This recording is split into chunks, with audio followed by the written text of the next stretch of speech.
Hello, my friends. This is Andy over at the Andy Falco Show, coming to you live from California. Nice to see you. It's so funny watching people hop on and hop off. Like the number goes up really fast and it goes down really fast. Like they must read the title and go, I'm not going to listen to this. Hey, Larry, nice to see you. Glad you joined me, and thank you for commenting. The comments are encouraged, and I beg of you to do a little bit of commenting, because that's the way that this thing kind of gets pushed out. It's already being throttled. It's been it's bad.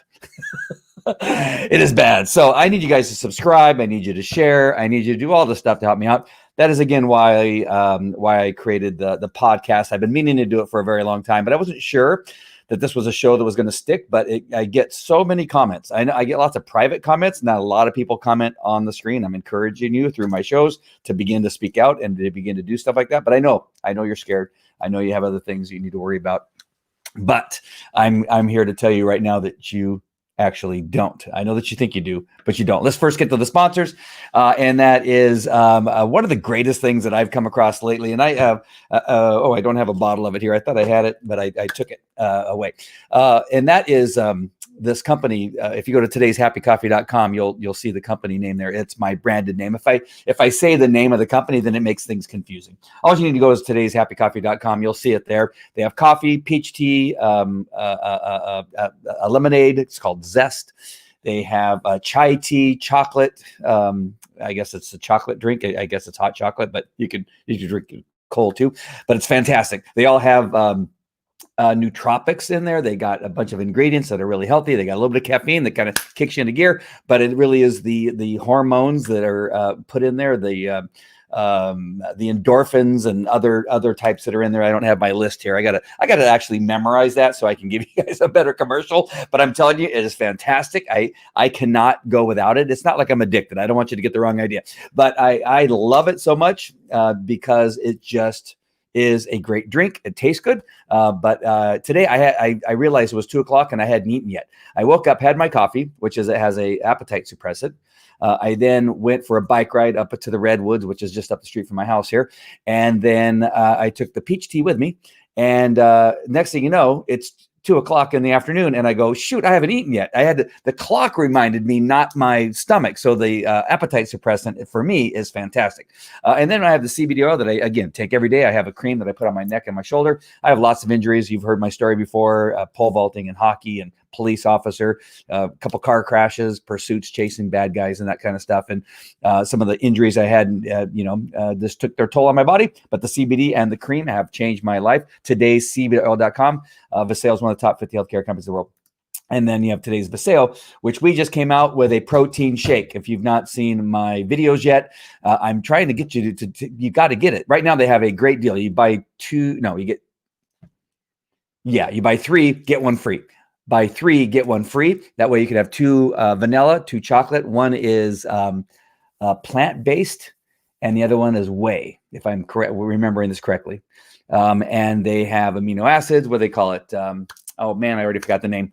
But it has liposome technology, which allows the great nutrients that are in there, that are in addition to the protein, to get into your body and become more effective for your body. So go to todaysvasail.com. All right, let's get to some of the things. And I hope this isn't going to be a show that's kind of all over the place, but there were so many things, between the weekend, about some new stuff coming out in regard to the Russia collusion and the evidence against Biden and Obama and his administration and spying. There's so much stuff with that is just like mind-boggling that they got away with it for so long, and that it's taken this long for all to fall apart.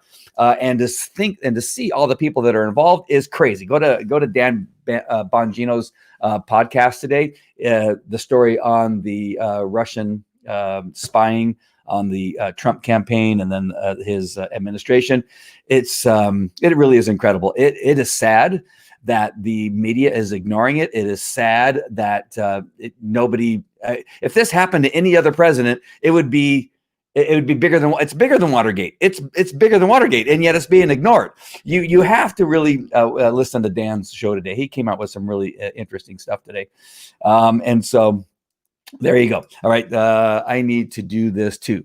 You need to do this too. Go to getstreamyard.live. Go to getstreamyard.live. StreamYard.live. Where is it? Get StreamYard.live. There you go. Go to that, get StreamYard.live and begin to do this show and just start doing it. Just start talking. 10 minutes, 15 minutes, 20 minutes, whatever. Don't go the hour that I go. I don't know how I go on an hour. I'm shocked that I go on that long. But you had all that. So then I go to church, right? I go to church in Chino Hills. It's Calvary Chapel, Chino Hills. I started going back. I want to say it was May. I'm not sure now. It may be June. I don't know. I just know that I've been going every Sunday. And I saw all the news media about all of the the hysteria about Sturgis, right? Oh my God, Sturgis is going to kill everybody. But yet they've been rioting in Portland. I'm going to talk about this later on, but for 72 days, hundreds and hundreds and maybe even thousands of people in the streets rioting for 72 days. And they have not said nothing about that, right? That's not a concern. They're rioting in Chicago. You got people getting shot in Chicago. You got not Indianapolis, New York. You got Baltimore. You got all this craziness going on in California, Los Angeles. You got 300,000 homeless people living, in Los Angeles, all packed together. You have all that going on based on Democratic crappy policies. And yet the only thing they talked about was Sturgis. How that was going to kill everybody in the country. It really, when is it time? What is it going to take for you to wake up? Those of you that are Democrats that are finally going, okay, I can't hide. I can't take it anymore. My party is completely whacked out. They've lost their freaking mind. It's happening. I have a bunch of people that are part of the Walk Away campaign. Just got notified this morning about another. I told you about the couple on the weekend, I think, and then today another one. It's a former Democrat. He goes, okay, I can't do it. I've tried.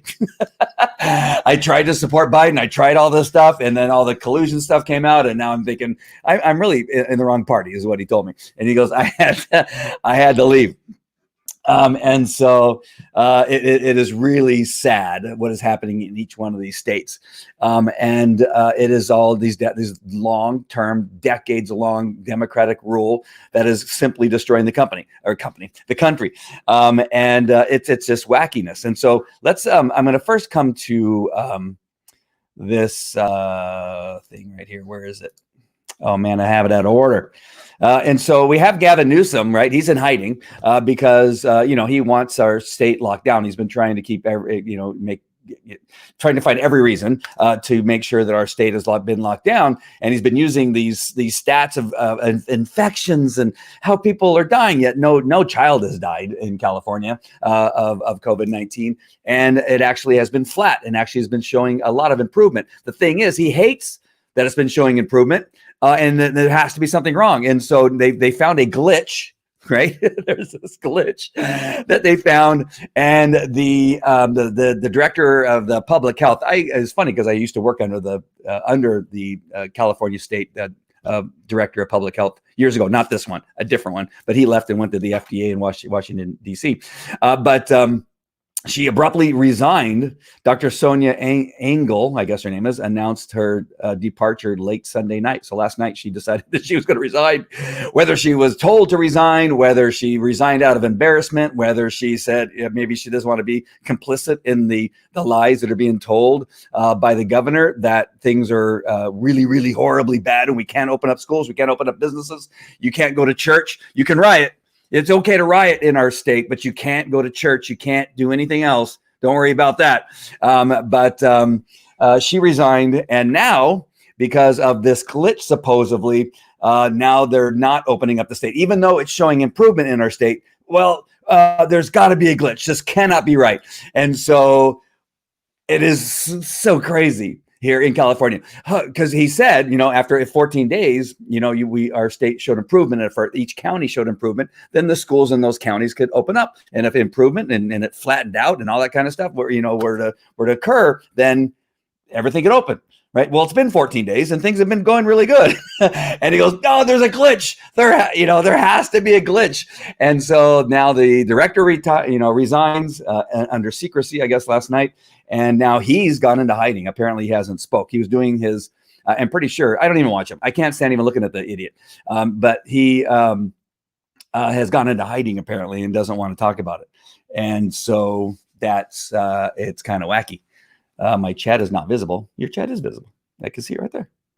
And so you got that. So then we have it's the same story. I had created two stories because the first one that I just read was from a Republican.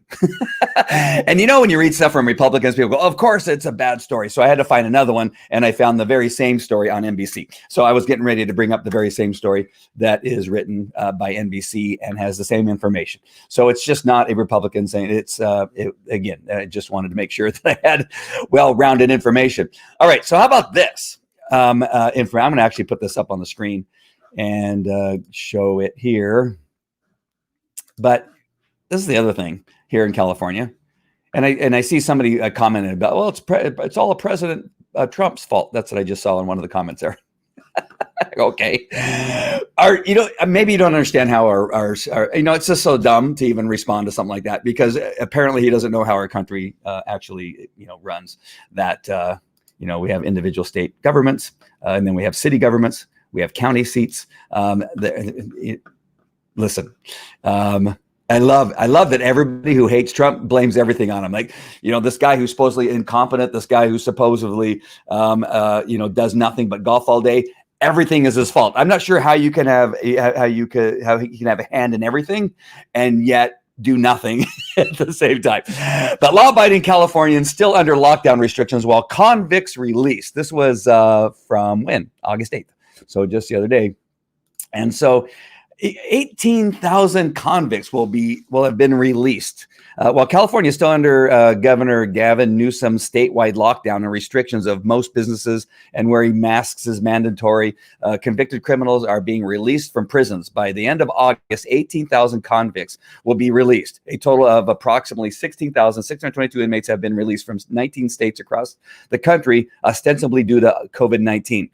Fox News reported Alabama, Arizona, California, Colorado, a bunch of whole states, I'm not going to go through them all, already let convicted criminals out of prison or have announced plans to do so. Most states claim these are low-level, non-violent inmates, except we've already seen horrific news articles or released inmates who have gone on to rape and murder again. Convicted sex offenders have been released. And so as I come back from that screen, let me share one of those for you. In Maryland, we have a story here of that very thing. So in Maryland, a man charged with murder had earlier secured release from jail over coronavirus concerns, murdered again. So this gentleman right here, this fine-looking man right here, what's his name? Justin Andrew Wilson, 26, of Germantown, was arrested July 28th and charged in the death of Elgadio Lenzi. According to Montgomery County, Lenzi was fatally stabbed in his Germantown home on July 23rd. Well, if we go down here, it'll tell you Wilson was placed in custody while awaiting sentencing, according to online court records. But in April, he fled an emergency motion. He filed, not fled. He filed. I'm so used to these guys fleeing. He filed an emergency motion for release due to immediate threat posed by COVID-19 pandemic, according to records. And what he would have been arrested for was murder. That motion was granted at an April 30 hearing, according to records. An unsecured bond of $5,000 was set, and the sentencing hearing was postponed until November. So Wilson walked free for about 3 months until he was accused of fatally stabbing Lenzi. So there's just one example. Let me give you another example if that's not enough for you. Let's go to Virginia and talk about this guy. So in Virginia, this is from The Hill. And this is, when was this? This was August 7th. So just the other day. A man charged with rape is now accused of murdering his accuser after he was released from prison over coronavirus concerns. Abraham E. Buchichi was indicted last year of charges that included rape, sodomy, strangulation, and abduction. Nice guy. And was jailed without bond in Alexandria. Without bond. So he was jailed without bond in Alexandria, Virginia. He had been accused of rape by Carla Dominguez last October, and she testified about the crime in December. So she had the guts to get on the stand and testify against him. He was indicted last year on charges that included, sorry about that. But in April, Bulichi's Lawyers argued that novel coronavirus put him and other inmates in danger, and a circuit court judge allowed for his release on $24,000 bond on the condition he stay confined. Oh, yeah, I'll stay confined to his Maryland home, except for meeting with his lawyers or trial officials. According to the Post, police say the 33-year-old returned to Alexandria on July 29th and shot and killed Dominguez outside her apartment. So I don't know. I don't know what's going to make you speak out. I'm not sure what's going to cause you to wake up, including the guy who, whatever, what the hell? Republicans control the Senate and the executive branch and the presidencies. Okay, Cameron, you need to go back to school. You need to go back to school because you're showing why our country is in trouble with our school system. As our school system is obviously taking way too lenient a stand on who gets to graduate from high school. Also, there was a glitch in the COVID reporting. Yes, yeah, just it is. I just don't understand. The last thing, I'm going to keep this really short because I just wanted to bring up the fact that you got Gavin Newsom, who, with everything he said in 14 days, because, you know, the thing is, they don't think this, they think if they just have more testing, their whole goal was, hey, let's get a bunch of testing. It'll show a bunch of people have it. It'll give the appearance that we're just in this is skyrocketing. We're all getting infected, right? That was the thing, because you remember in 2009, I brought this up before, that the H1N1, the pandemic that was going on, the Obama-Biden administration did no test. Actually, they said no more testing. We know we have a pandemic. We don't want to test because if we test, it'll look like it's really bad, and then people will get scared, and we don't want that. We don't want them to know. We want them to think we're doing really good, and so we want no testing because if we test, it'll show that everybody has it. So that was in 2009. 2020, during this thing, they say, all we want is testing. Because why? They know the more you test, the more you'll find people that have it, and they can say, look at all of these people are getting it, and it's getting worse. As you do more testing, you find more people, and then you have this thing. All right, now here in California, it's flat. It is flat. And I'm going to tell you right now, I've been going to church with 9,000 to 10,000 people every Sunday and every Wednesday, look bigger than Sturgis. And we're all sitting there in church singing, having a good time. And there's nothing, right? That's nothing. I'm trying to make sure what I have on the whiteboard. I don't want to forget that. And so you have a lunatic in the governor's seat up there in Sacramento, whose aunt is Nancy Pelosi, right? So Nancy Pelosi hates the president. She obviously tells Gavin what to do because California is a very large state. It's bigger than most countries and has a very large effect on our economy. It being shut down affects our economy, maybe not that much because we're doing really well.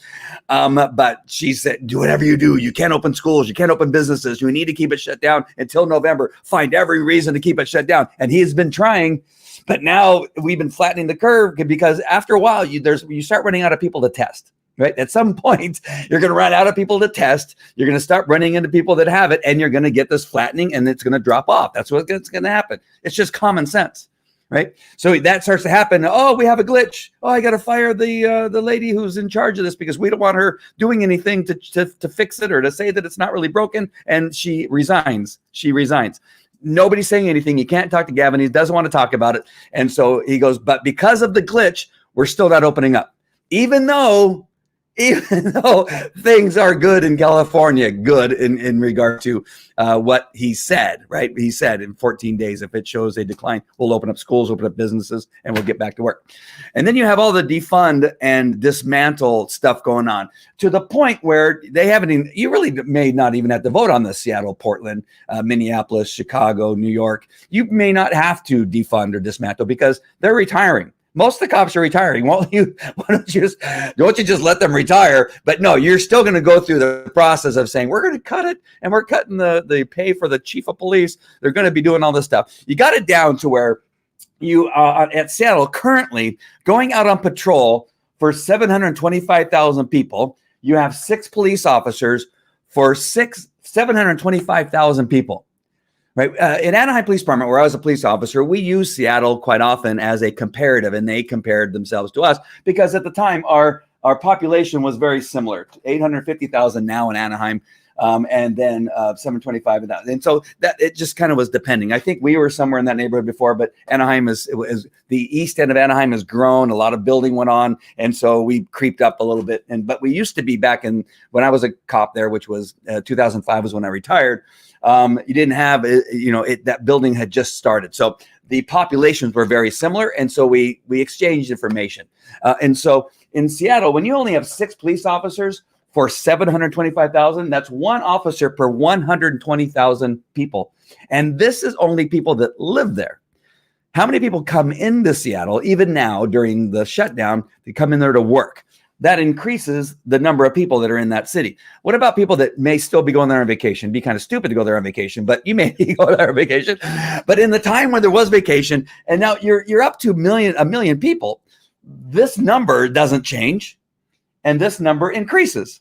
So you have 1 officer per 150,000 people. It's an impossible thing. It is so dangerous. You'll never keep up with the crime.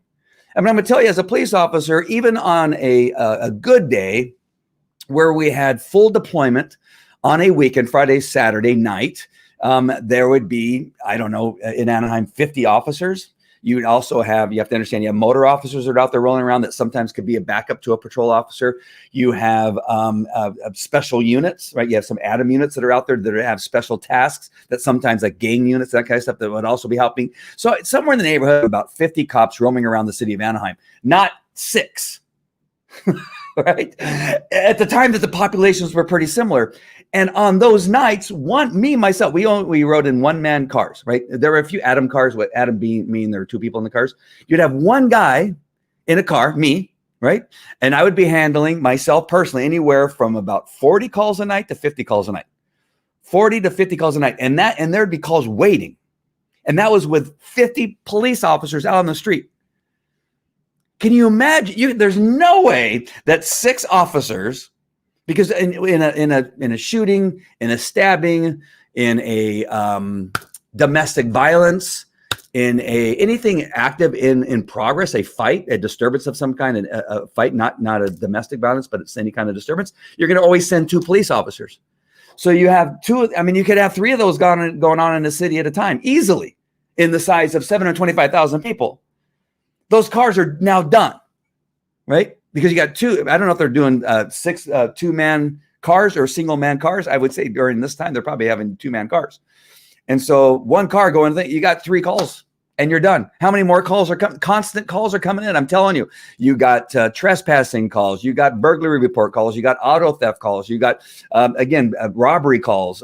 You got petty theft calls at 7-Eleven, smash and grabs. And you got car stops going on. You got drug use calls. You got 5150 calls. You got calls coming out your ass. but you have 2 calls that require 2 officers, and you're done for about an hour per call, kind of somewhere around there. If you get there and nobody's there, that you could be there for 10 minutes and you'd be gone.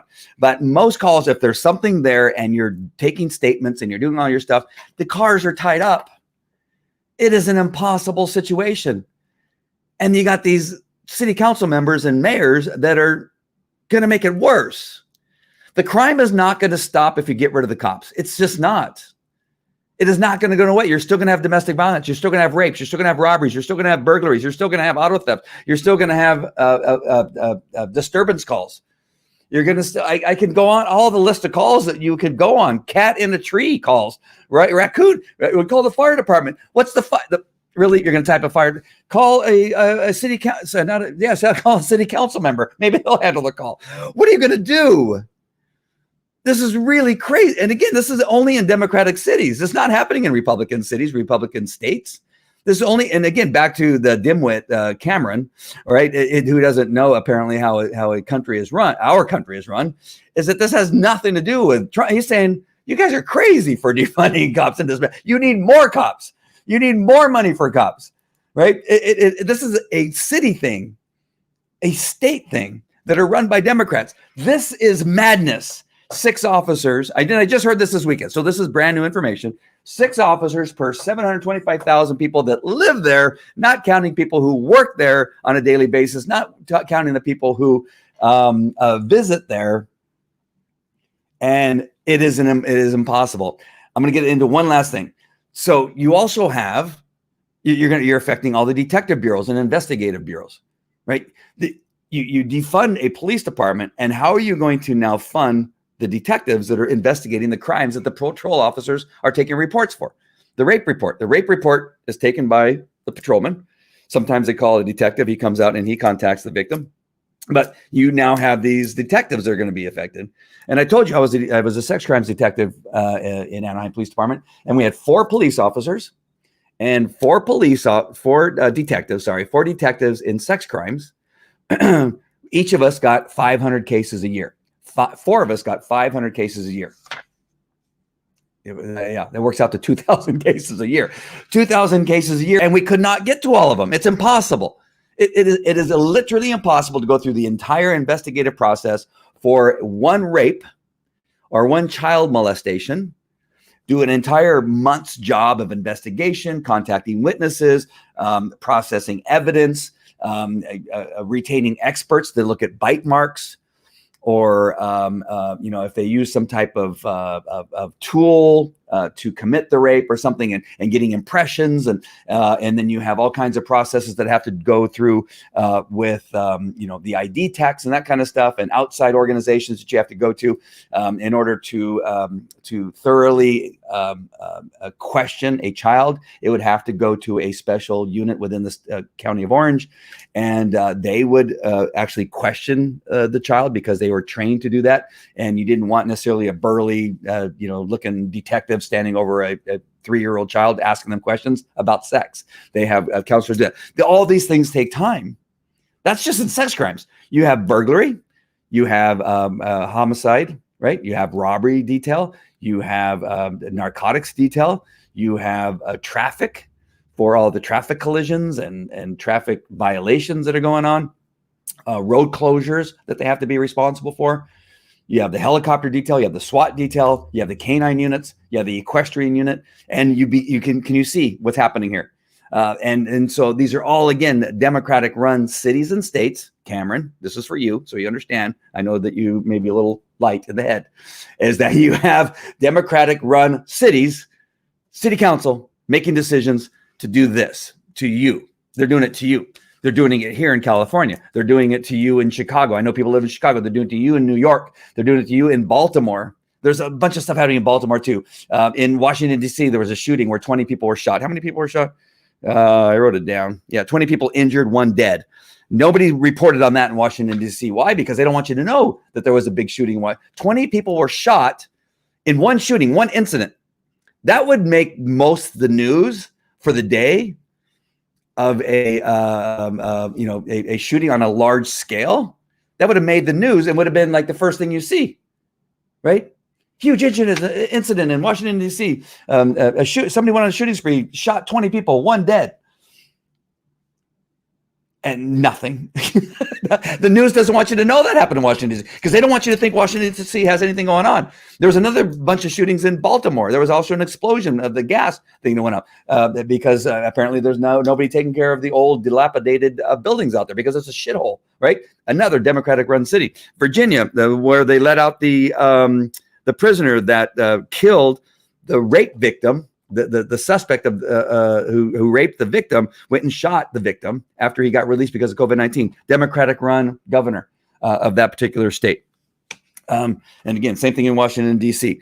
And then you look at this happening in Seattle. Again, this isn't do all you want. Continue to say that Donald Trump did nothing for the pandemic. Everybody knows that he did. Everybody knows about when he closed the country down. Everybody knows all the things, the corporations he what's the act that he used? He used a special act to get everybody making the respirators, the masks, the PPE, a number of other things. He got the military involved in setting up a bunch of hospitals. He got 2 ships sent to each coast.